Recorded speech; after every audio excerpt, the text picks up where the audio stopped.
తాకట్లో ఉన్న మీ బంగారాన్ని విడిపించి ఆ రోజు ఆన్లైన్ రేటుకి కొంటాం. Sharma gold company. నమస్కారం, సుమన్ టీవీకి స్వాగతం. నేను మానస. శ్రీ వీరబ్రహ్మేంద్ర స్వామి వారి ఉపాసకులు, కాలజ్ఞాన ప్రవచనకర్త, ప్రాచీన ప్రశ్నాశాస్త్ర సంఖ్యాశాస్త్ర నిపుణులు బ్రహ్మశ్రీ కృష్ణమాచార్య గురువు గారు సిద్ధంగా ఉన్నారు. వారితో మాట్లాడదాం. కొన్ని ధర్మ సందేహాల గురించి మనం తెలుసుకుందాం. గురుగారు నమస్కారం అండి. జై వీరబ్రహ్మజీ. నమస్కారం తల్లి. గురుగారు, అందరూ కూడా చక్కగా నిత్య దీపం ఇంట్లో వెలిగిస్తూ ఉంటారు, నిత్య పూజ చేస్తూ ఉంటారు. అయితే ఒక్కొక్కరు ఒక్కో టైం అనేది పాటిస్తూ ఉంటారు. సో చక్కగా పూజ చేసుకోవాలి అనుకున్న వాళ్ళకి ఏ టైంలో గనక నిత్య పూజ, నిత్య దీపం పెట్టుకుంటే మంచిది అనేది ఈరోజు తెలుసుకోవాలనుకుంటున్నాం. దీపం జ్యోతి పరబ్రహ్మ. సాక్షాత్తు దీపం అనేటువంటిది పరబ్రహ్మ తేజో స్వరూపమై ఉంది. అలాంటి దీపం ఎక్కడైతే వెలిగిస్తారో అజ్ఞానం అనేటువంటి అంధకారాలే కాదు, ఇంట్లో ఉన్నటువంటి నకారాత్మకమైనటువంటి శక్తులన్నీ కూడా తొలగిపోతాయి.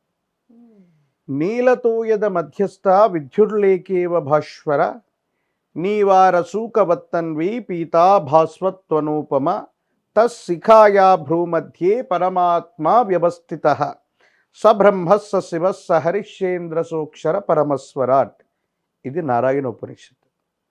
నారాయణ ఉపనిషత్తు భగవంతుడు ఎక్కడుంటాడు, ఎలా ఉంటాడు, ఏ రూపంలో ఉంటాడు అన్నటువంటి ప్రశ్నకు సమాధానం ఇస్తూ, ఎలా ఉంటాడంటే ఒక చలికాలంలో మంచు పడుతూ ఉన్నటువంటి సందర్భంలో వరి పంటకు సంబంధించినటువంటి వరి పత్రం, ఆ వరిగడ్డి మీద ఒక మంచు బిందువు పడితే సూర్యకిరణం దాని మీద ప్రజ్వలితమై ఆ రిఫ్లెక్టేషన్ ఎలా ఉంటుందంటే పీతవర్ణం అయితే,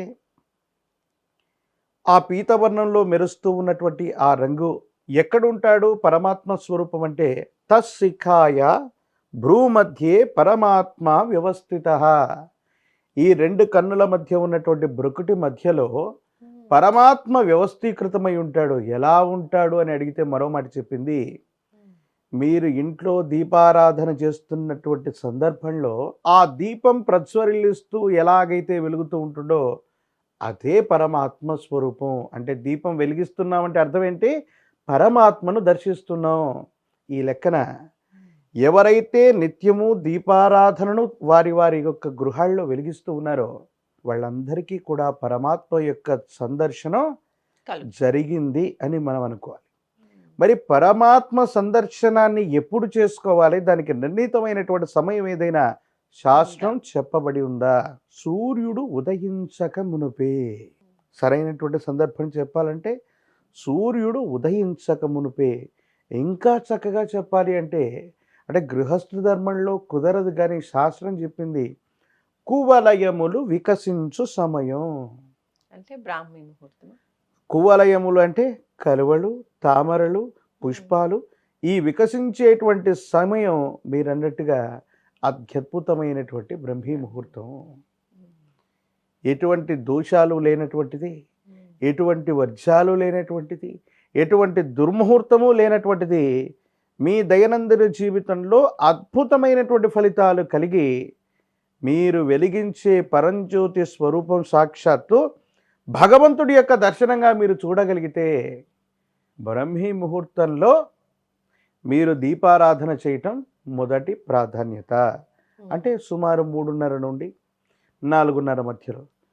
గురుగారు, మేమంతా గృహస్థు ధర్మంలో ఉన్నాం, అంత ఉదయమే అర్ధరాత్రి అపరాత్రి వరకు పనులన్నీ చేసుకుని పిల్లలందరినీ కూడా వాళ్ళకి కావాల్సినటువంటి సపర్యాలన్నీ కూడా చేసి గృహస్థు ధర్మంలో ఉన్నటువంటి మేము తెల్లవారుజామున మళ్ళీ లేచి చేయటం ఇబ్బంది అవుతుంది, కష్టం.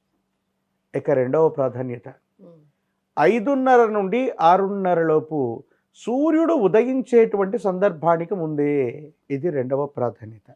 ఇక మూడవ ప్రాధాన్యత, అది కూడా కుదరట్లేదు, కనీసం రవి ఉదయించినటువంటి సందర్భం.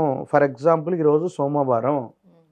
ఈ సోమవారం చంద్రుడికి సంబంధించినటువంటి హోరలో రవి యొక్క ఉదయం జరుగుతుంది కాబట్టి ఇది సోమవారం. ఆ హోర సంపూర్ణమయ్యేలోపు లేదా 2 ముహూర్తాల సందర్భం, సూర్యుడు 6:30కు ఉదయించాడు అనుకోండి, సుమారు 1 గంటన్నర లోపు, అంటే కనీసం 8, 8:30, 10ంటికి, 11ంటికి, 12ంటికి అంత తర్వాత చేసేటువంటివి దీపారాధనలు కావు. ఈ 3 ప్రాధాన్యతలు మాత్రమే శాస్త్రం అన్నటువంటిది చెప్పింది. ఈ 3 ప్రాధాన్యత కలిగినటువంటి సందర్భాల్లో మాత్రమే మనం ఆ అరుణోదయ వేళ, ఆ అరుణోదయ వేళ కంటే మునుపు లేదా బ్రహ్మీ ముహూర్త సమయంలో మాత్రమే దీపారాధన చేయవలసినటువంటిది అని మనం ప్రామాణికంగా తీసుకోవాలి. వీటి తర్వాత ఒక పూటే దీపారాధన చేయాలా, 2 పూటలు చేయాలా? ఇది 2 పూటలు కూడా చేయాలా? పోనీ ఒక పూట చేస్తే ఏదైనా పొరపాటు జరిగిందా? 2 పూటలా తప్పకుండా చేయాలి. పగలు రాత్రి, భార్య భర్త, కష్టం సుఖం. గృహస్థ ధర్మంలో ఉన్నటువంటి వాళ్ళు ప్రతి వాళ్ళు కూడా ఉదయం సాయంకాలం దీపారాధన చేయటం ఉత్తమం. ఎందుకు? శ్రీరాఘవం దశరథాత్మజమప్రమేయం సీతాపతిం రఘుకులాన్వయరత్న దీపం ఆ జానుబాహుం రవింద దళాయతాక్షం రామం నిశాచర వినాశకరం. శ్రీరాముడి గురించి కూడా ఏం చెప్తాం తెలుసా? ఆయన ఎంతెత్తున్నాడు, ఎలా ఉన్నాడు వర్ణించడంతో పాటు నిశాచరములను చంపగలిగినటువంటి వాడు. చీకటి పడితే అజ్ఞానం అనేటువంటి అంధకారమే కాదు, రకరకాలైనటువంటి నెగటివ్ ఫోర్స్, మనకొచ్చే కష్టాలు, మనకొచ్చే కన్నీళ్ళు, మనకొచ్చే బాధలు, కొన్ని రకాలైనటువంటి దుష్ట తాంత్రిక ప్రయోగాలన్నీ కూడా సూర్యుడు అస్తమించిన సమయంలోనే ఇంట్లోకి వస్తాయి. అందుకే ఇంటి నుంచి మనం బయటికి వెళ్ళేటప్పుడు, ఊరు వెళ్తున్నా కూడా చీకటి పడకుండా ఇంట్లో ఒక లైట్ ఉంచండి, లేదా ఇల్లు మొత్తం చీకటి అయిపోతుంది, కనీసం ఒక్క బల్బునైనా వెలిగించి మనం వెడదాం, దీపం లేకుండా మనం పడుకోకూడదు అంటుంటారు. గబ్బిలాలు ఉన్నాయి తల్లి. ఎలాంటి చోటుకి వెళ్తాయి? నిషీధి, చీకటి ఆవరించినటువంటి చోటుకి. భూత ప్రేత పిశాచ గణాలన్నీ కూడా ఎక్కడికి వెళ్తాయి? సంపూర్ణంగా నిషీధి, చీకటి ఉన్నటువంటి చోటుకి.